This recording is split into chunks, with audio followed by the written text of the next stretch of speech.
L'aventure, le mystère de l'Afrique ont attiré nos anciens. Certains d'entre nous y sont nés, y ont vécu, y sont restés.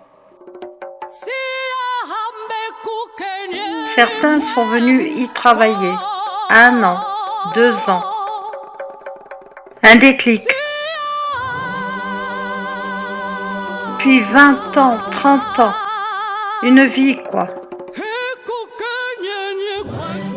Certains de nos enfants prennent l'Afrique en héritage. La beauté de ce continent, sa faune,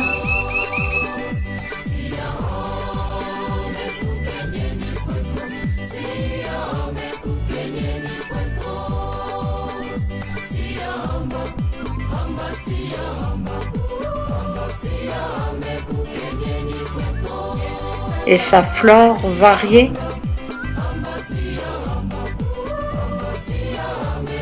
ses peuples si différents nous charment. Certains diront que l'Afrique se vit, elle est au fond de nous, pour toujours. Elle est un aimant porteur d'un virus inexplicable. Virus? Allô, docteur? Ce virus porte un nom, douce nostalgie africaine. Hélas, certains n'ont pu y rester, emportant un morceau de l'Afrique au fond du cœur, dans cette partie dite privée. C'est alors qu'un homme vivant en Afrique a créé un village virtuel sur la toile. Ça fait vraiment trop longtemps que tu es en Afrique quand?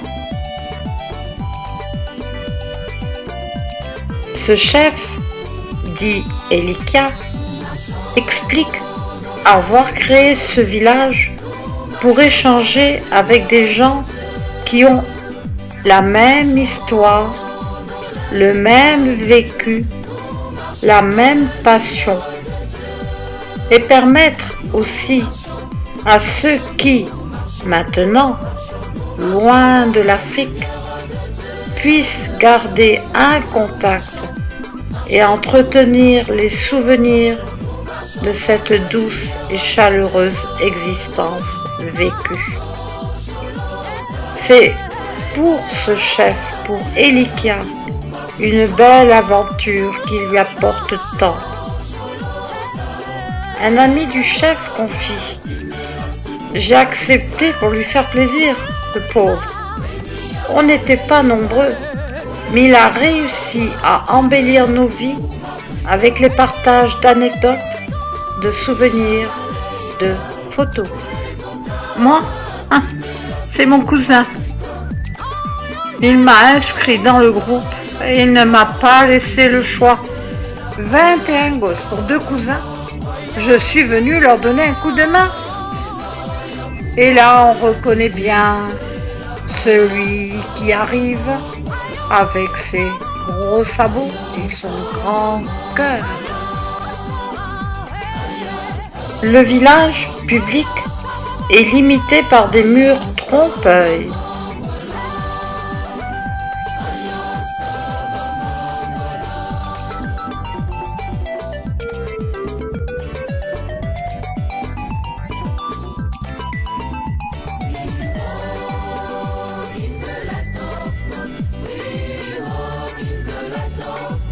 Si on n'aime pas, si on ne comprend pas cette ambiance africaine, on poursuit son chemin ailleurs.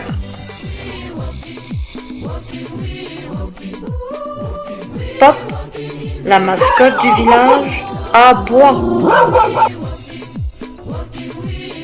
la caravane passe. En revanche, si on aime, on toque à la porte du village pour y entrer. Le chef du village, Elikia, vérifiera si le demandeur est ou pas porteur du virus douce nostalgie africaine.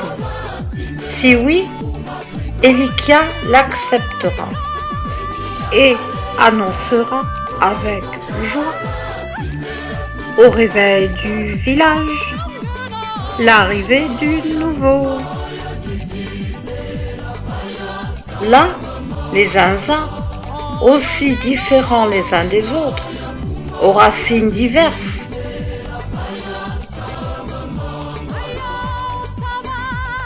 enrichissant le village, car même si aucun ou certains ne se connaissent,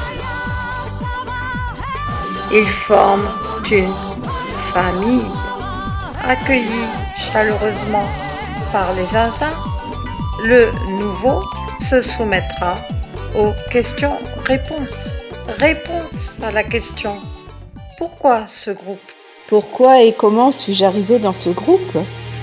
Le titre m'a amusée.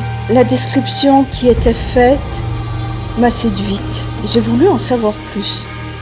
Au fil des jours, j'ai rencontré des êtres passionnés comme je le suis, un peu zarbis aussi, comme moi, mais avec plus de connaissances. Et de nombreuses personnes m'ont enrichi, m'ont apporté de la culture, m'ont fait connaître une Afrique que je ne connais bien sûr pas suffisamment. Plusieurs noms me viennent en tête, mais je ne cafeterai pas. Chaque jour, ma préoccupation première, dès que je me réveille ou quasiment, est de savoir comment vous allez tous. J'ai parfois des coups de folie, des coups de sagesse, d'amour ou des coups de gueule. Et c'est ainsi que doit vivre une communauté à l'intérieur d'un petit village ayant pour chef celui qui s'appelle Elikia. La vie du village est animée par les publications évoquant cette Afrique tant aimée. Ainsi s'entremêlent humour, plaisir des yeux, retrouvailles d'amis perdus retrouvés, nostalgie liée au vécu devenu ce souvenir qui naît et marque à jamais la mémoire. Tous ces souvenirs partagés font revivre en nous la chaleur de l'Afrique, son odeur, sa beauté. On se souvient des bruits, des sons. On se souvient de certains pays, la Côte d'Ivoire, le Sénégal, le Gabon, le Congo, le Niger, le Mali. Nous avons aussi nos journées d'anniversaire. Je m'en souviens comme si c'était hier. Comment oublier la fête anniversaire du chef dont l'annonce faite par notre zinzin amoureux des fleurs avait trompé l'intéressé lui-même. Il trouvait que le mec devant le vélo avait un air qui lui disait quelque chose. Sous nos regards hilars, nous avions tous organisé sur une île grecque, à l'ombre des bougainvilliers, une fête. Surf, baklava, sirtaki, ouzo, danse et jupette pour les hommes, au grand plaisir des filles. Quelle fête mémorable et quel plaisir de voir Philippe rouler sous la table. Un anniversaire ne peut se terminer sans la remise d'un cadeau. Ce cadeau peut être un vol en montgolfière.